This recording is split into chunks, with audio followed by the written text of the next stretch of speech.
Hi, I'm Jelena, Hi, I'm David. and welcome to our tutorial on PINDASANA. Pinda means ball or embryo. And you're going to make yourself a little ball in this pose. This is a pose that we do in a closing sequence, so it's part of the shoulder stand. And again, we hold it for 8 breaths because everything we do in closing, we hold a little bit longer to help us calm our heart rate, calm our nervous system, our breathing, and hence why we also do so many inversions. That's part of the closing. But before we tell you any more, have you subscribed? Have you ever commented? At least like the video. Okay, now we can go on. So we enter this pose, it's kind of like halfway through the shoulder stands. Yeah. Towards the end of the shoulder stands. And just before that, we were in Urdhva Padmasana, which is the basically upside down lotus, or if you're modifying it, cross-legged. We actually have a tutorial for that. We can put a link to it here. And so then from there, we move straight into this pose, which again, if the legs were in lotus, you keep them in lotus, but if you need to modify, then you keep them just cross-legged. We'll show it in a second. Yeah. Okay. So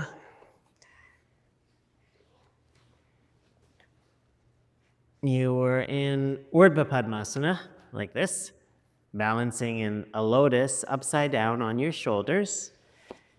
And from here, this is pretty simple actually, simple but not easy. Then you'll go Nava and bring your legs down, inhaling, hug the arms around, catch the hand or the wrist, pull the heels into your belly, and stay here for 8 counts. Like Jelena said, 8 breaths. And you get a nice deep stretch through the hips, through the glutes, and I find the heels in the belly give you a nice stretch in the lower back. But you're not trying to bring the knees down to the floor, so just stay like this. It's Nasagara Drishti. And then when you're done there, then you'll go Nava, exhale into Matsyasana, the next pose. So a very simple posture in terms of vinyasa. Okay, what if you can't do lotus?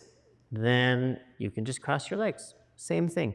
You would have done the cross legs in Urdhva Padmasana as well, so you could have just had your hands on your knees with your ankles crossed or hands on the back supporting yourself. And then you'll bring your knees down towards your chest. If you can balance here, then you could hug your legs the same way.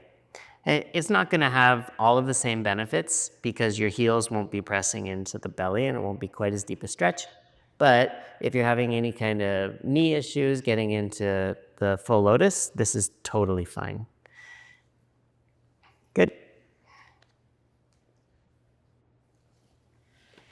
It's sort of pretty straightforward, but it feels nice to be at that point in your practice inverted and kind of go into the little ball.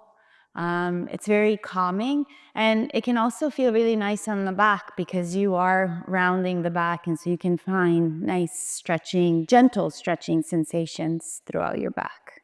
Yeah, I really like the heels pressing into my belly in that pose, and then using the strength of my arms to deepen that pressure.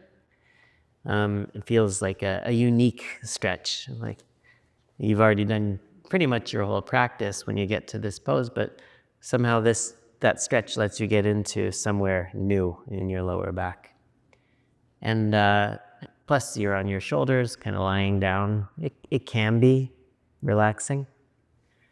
Make sure you're not feeling anything in your neck. If you're feeling too much pressure in your neck and it's kind of causing weird sensation, then back out either by placing the hands onto your back to provide a little bit more support, or maybe you need to completely come out and readjust again.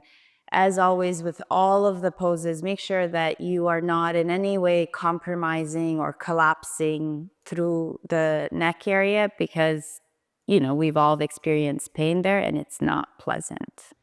You can get someone to look at your neck or take a picture of your neck after you do the pose. And if you have a red spot,